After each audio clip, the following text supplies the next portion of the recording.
TVC, a TV do Correio da Manhã.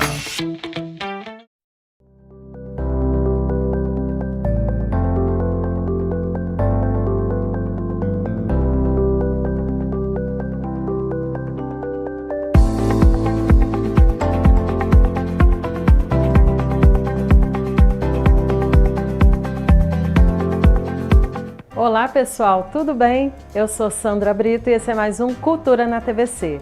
Toda semana buscamos levar até a sua casa um programa repleto de informações sobre arte, literatura, turismo e tudo mais que representa o melhor da cultura na nossa região.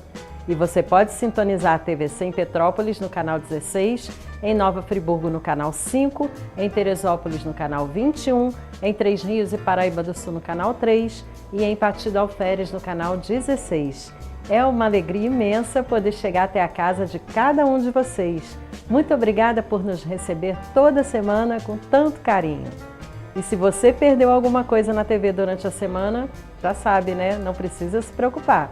Toda a nossa programação está disponível no nosso site e também nas principais redes sociais, no Facebook, no Instagram e no YouTube. É só procurar por TV Correio da Manhã, que facilmente você nos encontra por lá. Já o meu Instagram pessoal, que muita gente pergunta, é o Sandra Brito Writer. Venha conhecer nossas páginas e interagir conosco também por lá. E no programa de hoje, você vai ver uma visita ao belíssimo Teatro Arthur Azevedo em São Luís do Maranhão. Uma entrevista com a escritora Juliana Leite, que vai falar conosco sobre seus novos projetos. E no quadro Trilhas Literárias falaremos sobre mais um grande nome da nossa literatura, Arthur Azevedo. É claro que você não vai perder o programa de hoje, não é? Faremos um breve intervalo e voltamos a seguir. Não saia daí!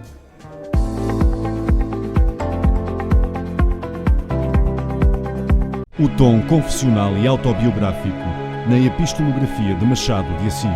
Um estudo inédito acerca de um dos grandes nomes da literatura mundial pela autora Sandra Brito. Já à venda em todo o país e em chiadobooks.com.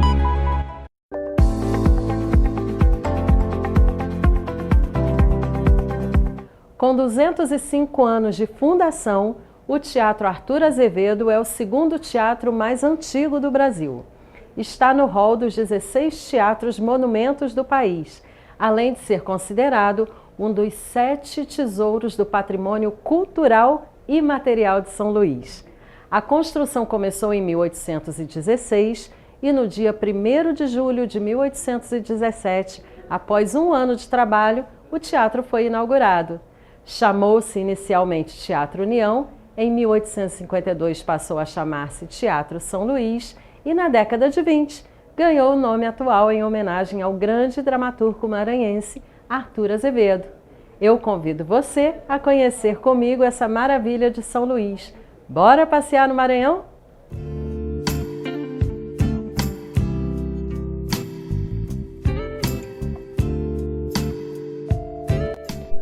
O Teatro Arthur Azevedo de São Luís do Maranhão foi inaugurado em 1817 e é o segundo mais antigo do Brasil, depois do de Ouro Preto.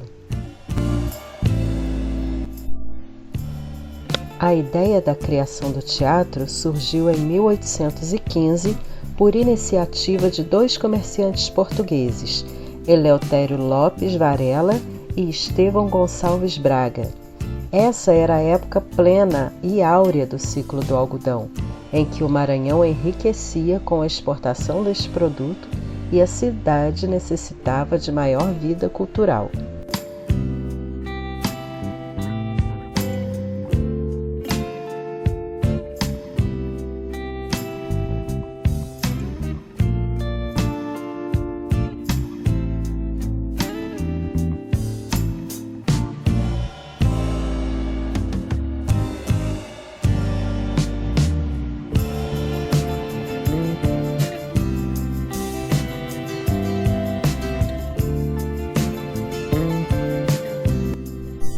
Em 1852, passou a chamar-se Teatro São Luís e, na década de 1920, ganhou o nome atual em homenagem ao grande dramaturgo maranhense Arthur Azevedo.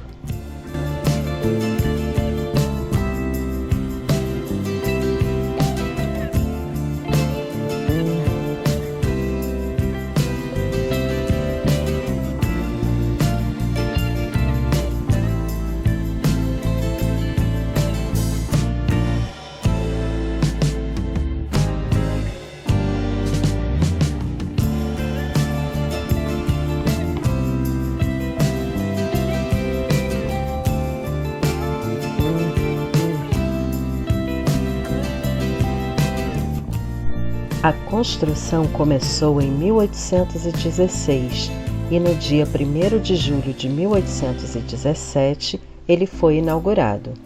Chamou-se inicialmente Teatro União, em homenagem à criação do Reino Unido de Portugal, Brasil e Algarves, em 1815, resultado da vinda da família real portuguesa ao Brasil.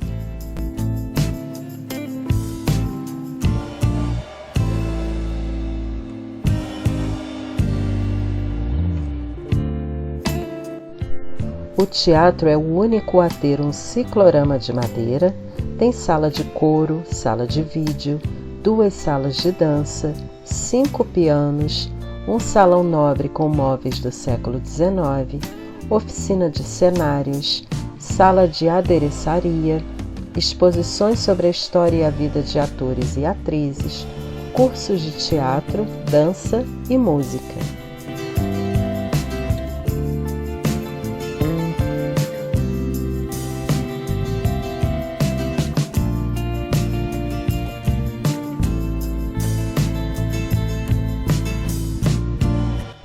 Este era o 4º teatro da história de São Luís, mas destacava-se pelo conforto e tamanho, com capacidade para 800 espectadores. Seu estilo neoclássico era também uma novidade para a época.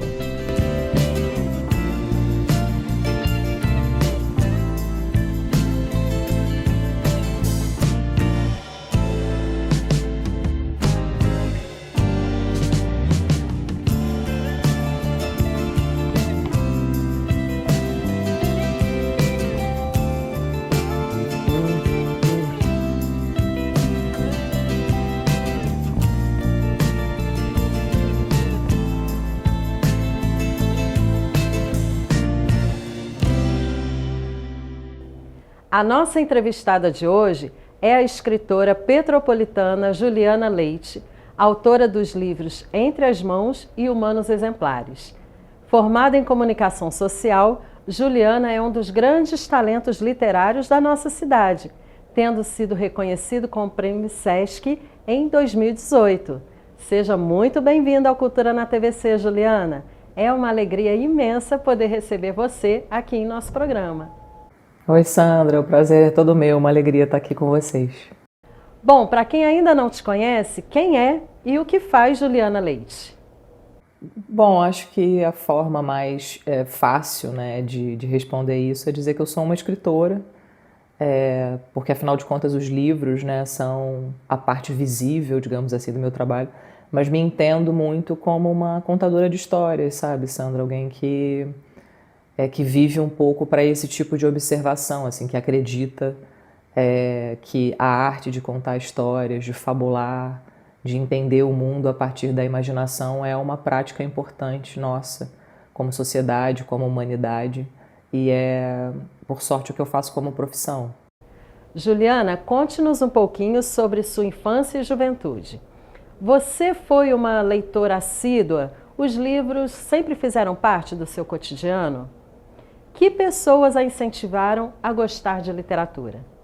Olha, a minha casa, a casa onde eu fui criada, não era uma casa povoada de livros em que eu pudesse, assim, né, dizer que eu cresci tendo acesso a uma biblioteca, que os livros fizeram parte da minha vida. Aliás, como a casa de um percentual grande, né, da população brasileira, para as famílias, né, para quem os livros são uma companhia rara, né, e às vezes uma companhia de pouca intimidade também, como objeto, né, que eu digo. Mas também, como boa parte das famílias brasileiras, a minha família era uma família com muitas histórias, assim, com contadores naturais de histórias, né, de quem a gente vai, por exemplo, herdando as nossas histórias ancestrais, por onde os nossos familiares passaram, para que a gente pudesse estar onde estamos hoje, para que a gente possa saber de onde a gente saiu, e esse tipo de ensaio em torno da fogueira, digamos assim, né, para contar histórias. Isso sim foi uma coisa que sempre fez parte da minha vida escutando os meus avós, os meus tios, né, os meus pais, contando as suas próprias histórias e assim também me ajudando a entender um pouco da minha própria origem e de quem eu sou. E eu diria que a combinação disso com professores, né, com pessoas que talvez tenham materializado para mim a escrita como uma forma de compreensão do mundo, mas também de mim, né, em relação ao mundo, tenha sido assim a combinação da minha porta de entrada na literatura, inclusive no sentido de eu começar lá nessa origem, né, a olhar para um livro como um objeto que também poderia me pertencer, né, naquele objeto que é tão fechado e que às vezes intimida, né, um pouco as pessoas a entender que aquilo, como vai ser o tempo gasto dentro de um livro, como é que eu vou fazer a travessia dentro de uma história. E naquela ocasião, essa ocasião da minha formação, essa combinação, né, entre contadores de história na família e professores que também acreditavam na contação de história como linguagem, me fizeram perceber que os livros também me pertenciam, que aquelas histórias foram feitas para mim como leitora, aquelas histórias são feitas para os leitores, sejam eles quem forem, né? E eu digo que nesse sentido meu entendimento de entrada na literatura foi de maneira informal, mas muito afetuosa, né? Porque feita pelas mãos dessas pessoas. Vamos falar um pouquinho sobre Entre as Mãos, seu primeiro livro. Qual o tema principal da obra e para que público ele é indicado? O Entre as Mãos é um romance, uma narrativa longa, né? E ele conta a história da Madalena, que é uma tecelã, uma mulher contemporânea que tem os seus 30 e poucos anos, que mora numa grande cidade brasileira. E logo no começo do livro ela sofre um acidente que tem um impacto muito importante no corpo dela e especialmente na ferramenta de trabalho dela, que são as mãos. E o que a gente vai acompanhando, né, ao longo dessa história contada pelo livro é esse processo de recuperação do corpo, né, dela, mas que também se entrelaça um pouco com um processo de entendimento das heranças familiares que fazem parte também desse corpo e que afetam esse corpo tanto quanto o acidente que o leitor testemunha logo nas primeiras páginas. É um livro que tem a forma, né, a forma como a história é contada e como a gente vai acompanhando a presença, por exemplo, da família da Madalena, né, das tias dela que ajudam ela num primeiro momento na recuperação e na volta para o trabalho, no entendimento de como vai ser a presença dela na cidade, em relação aos materiais de trabalho, como que ela vai se entender, né, como indivíduo depois desse impacto tão grande da vida. Mas essencialmente é um livro sobre sobreviver e como sobreviver nesse campo tão forte, né, e às vezes tão confuso, mas ainda assim firme, chamado família, né, como contar com as vozes, né, as mãos, o carinho, o apoio, mas também os empurrões, né, de quem está ao nosso lado para sobreviver mesmo às coisas mais traumáticas que podem nos atingir. Juliana, você está lançando Humanos Exemplares, seu mais novo romance. Do que trata exatamente essa obra? É possível dizer que durante a leitura perceberemos uma escrita mais madura ou, ao contrário, você faz questão de conservar o frescor dessa nova geração de escritores que você tão bem representa? No Humanos Exemplares a gente acompanha a história da Natália, que é uma mulher de 100 anos que vive sozinha num apartamento e que está impedida de sair de casa por uma ameaça não identificada que existe do lado de fora e que periga exterminar a humanidade. E é um pouco dessa ideia de humanidade que a gente vai experimentando ao longo das páginas quando a gente descobre que a Natália é a narradora da própria vida, ela usa a própria memória para reviver a companhia do marido, dos queridos amigos dela com quem ela fez parte da resistência à ditadura militar no Brasil.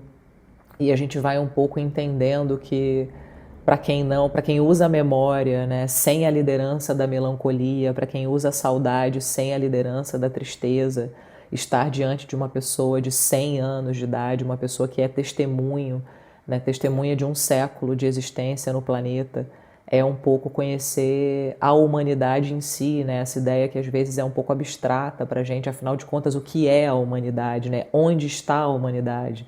Se a gente tivesse que fazer uma visita, né, para a humanidade, para onde a gente iria? E talvez a resposta do Humanos Exemplares seja que seria possível visitar pessoas como a Natália, para compreender um bocado de como funciona, né, a humanidade, como é possível experimentar essa ideia tão grande nas histórias individuais, nas histórias que foram vividas pelas famílias brasileiras, que são atravessadas também pela história do Brasil. E que carregam, né, essas pessoas junto de si até sempre esse buquê de humanos, né, essa coleção de humanos que nos ajudam a entender quem nós somos quando espelhados nos outros, né? Como foi a nossa própria vida, como a gente pode dizer, narrar como foi a nossa própria vida a partir desse espelhamento do amor, das amizades, da família, que a gente consegue conceber graças à companhia dos outros, graças a estar junto com os outros. E muito curiosamente, apesar de ser uma mulher centenária, sozinha, né? Ela não é uma mulher solitária, graças a essa companhia, né? Essa companhia muito preciosa da memória, sem que a melancolia ou a tristeza fique à frente dos sentimentos, né? É claro que a tristeza existe, a melancolia existe, mas é como se nas mãos da Natália, nas memórias da Natália, esse fosse um sentimento que é mais um dos componentes em meio a vários outros sentimentos de quem ainda está vivo. E o que podemos esperar daqui para frente, Juliana? Algum projeto novo a caminho? Pois é, nesse momento eu estou numa fase de escrever contos, porque acho que depois que a gente escreve uma história longa, né, um romance de muitas páginas, acaba tendo um tempo de desenlace, eu acho mesmo, sabe? De ter tido uma convivência tão intensa com essas pessoas, né, com esses personagens, com a Natália, e ter um tempo que eu levo um pouco para me desenlaçar, até para deixar de pensar, né, nelas e de ter um pouco a cabeça girando em torno daquele universo ali que foi criado por elas.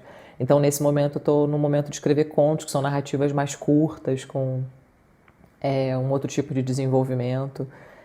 Inclusive, acabou de ser publicado uma coletânea de contos em homenagem aos 80 anos do Caetano Veloso, da qual eu participei. Então, um dos contos, né, que eu estava trabalhando acabou sendo publicado também nessa coletânea. Então, esse é um momento, sabe, de deixar um pouco... A gente descansa trabalhando, né, mas de deixar um pouco a cabeça girar em torno de narrativas um pouco mais curtas. E para aqueles que ficaram interessados, como e onde podemos adquirir seus livros? Os livros podem ser comprados em todas as livrarias, tanto as livrarias de rua quanto as livrarias online, né, que entregam em casa.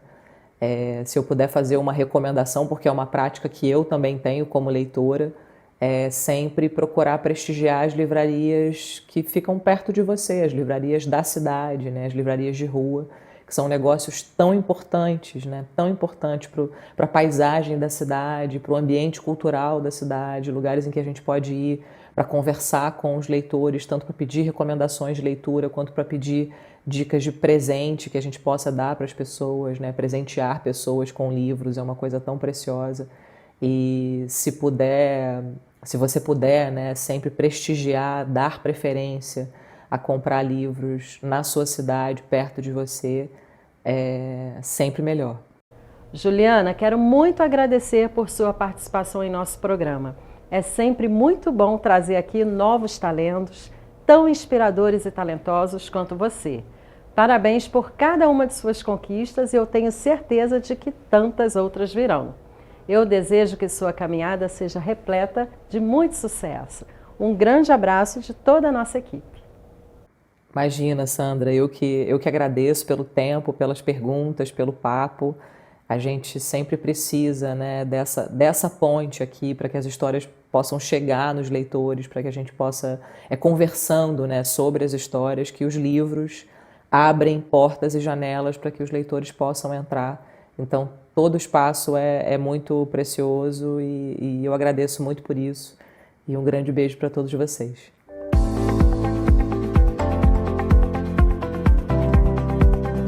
O tom confessional e autobiográfico na Epistolografia de Machado de Assis. Um estudo inédito acerca de um dos grandes nomes da literatura mundial pela autora Sandra Brito. Já à venda em todo o país e em chiadobooks.com.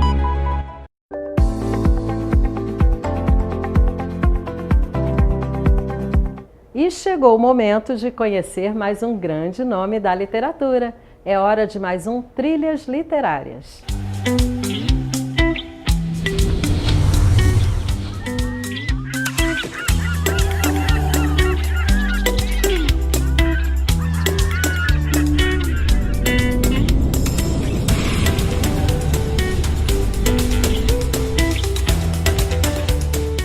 O nosso homenageado de hoje foi dramaturgo, poeta, contista, jornalista e tradutor. Ele deu nome a um dos teatros mais bonitos do Brasil, como pudemos assistir na matéria de turismo do programa de hoje. Estamos falando de Arthur Azevedo. Arthur Nabantino Gonçalves de Azevedo nasceu em São Luís, no Maranhão, no dia 7 de julho de 1855. Era filho de Davi Gonçalves de Azevedo, vice-cônsul de Portugal em São Luís, e Emília Amália Pinto de Magalhães, mulher separada de um comerciante com quem foi obrigada a se casar. Ela já vivia maritalmente com Davi Azevedo e com ele teve 5 filhos: Arthur, Aloísio, Américo, Emília e Camila. Casaram-se posteriormente após a morte do primeiro marido. Aos 8 anos, Arthur já demonstrava talento para o teatro, brincando com adaptações de textos de autores como Joaquim Manuel de Macedo. Pouco depois, passou a escrever as peças que representava. Muito cedo começou a trabalhar no comércio. Depois foi empregado na administração da província, de onde foi demitido por ter publicado sátiras contra autoridades do governo. Ao mesmo tempo, lançava as primeiras comédias nos teatros de São Luís. Aos 15 anos, escreveu a peça Amor por Anexins, que teve grande êxito, com mais de 1000 representações teatrais, um sucesso para a época. Arthur Azevedo participou de um concurso público em São Luís para o preenchimento de vagas de amanauense da Fazenda. Amanauense é a pessoa que escreve documentos. Obtida a classificação, transferiu-se para o Rio de Janeiro em 1873 e obteve emprego no Ministério da Agricultura. A princípio, ele dedicou-se também ao magistério, ensinando português no Colégio Pinheiro, mas foi no jornalismo que ele pôde desenvolver atividades que o projetaram como um dos maiores contistas e teatrólogos brasileiros. Fundou publicações literárias como A Gazetinha, Vida Moderna e O Álbum. Colaborou também em A Estação, ao lado de Machado de Assis, e no jornal Novidades, com amigos Olavo Bilac e também Coelho Neto. Foi um dos grandes defensores da abolição da escravatura, em seus ardorosos artigos de jornal, em cenas de revistas dramáticas e em peças dramáticas como O Liberato e a Família Salazar, escrita em colaboração com Urbano Duarte, proibida pela censura imperial e publicada mais tarde com o título de O Escravocrata. Escreveu mais de 4.000 artigos sobre eventos artísticos, principalmente sobre teatro, nas sessões que manteve nos jornais O País, Diário de Notícias e A Notícia. A partir de 79, dirigiu com Lopes Cardoso a Revista do Teatro. Por cerca de 3 décadas, sustentou a campanha vitoriosa para a construção do Teatro Municipal do Rio de Janeiro, cuja inauguração, infelizmente, ele não pôde assistir. Embora escrevendo contos desde 1871, só em 1889 animou-se a reunir algum deles no volume Contos Possíveis, dedicado a Machado de Assis, seu companheiro na Secretaria de Aviação e um de seus mais severos críticos. Em 1894, publicou o segundo livro de histórias curtas, Contos Fora de Moda, e mais 2 volumes, Contos Cariocas e Vida Alheia, constituídos das histórias escritas nos vários jornais em que colaborava.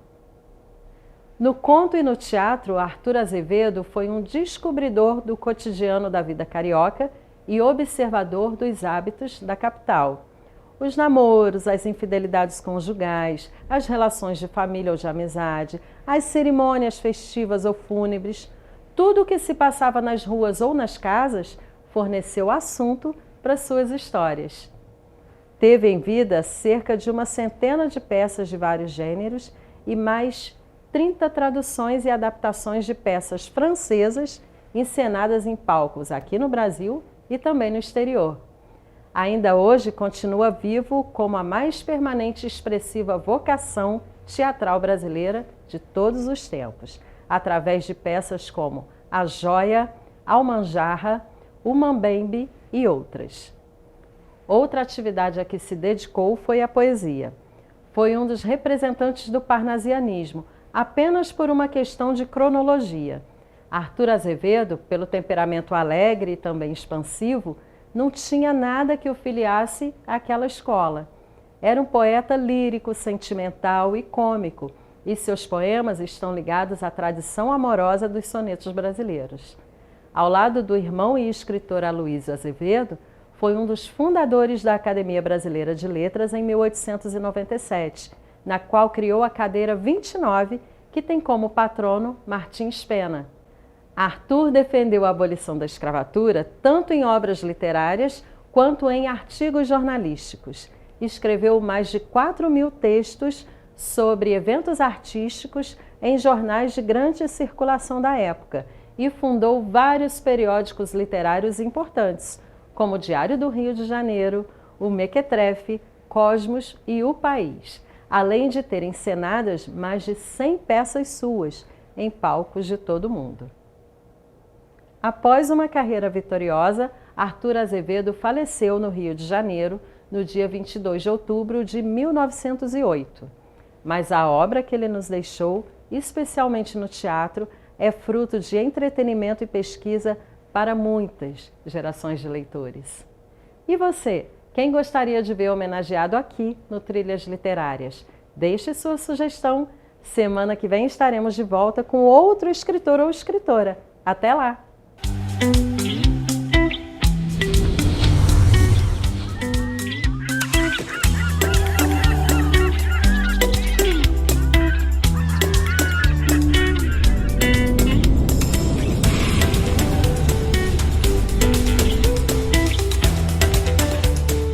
E assim vamos terminando mais um programa. Muito obrigada a todos pelo carinho, pelos comentários e também pela audiência. Temos um encontro marcado na próxima semana para mais um Cultura na TVC com Sandra Brito. Até lá. Tchau, tchau.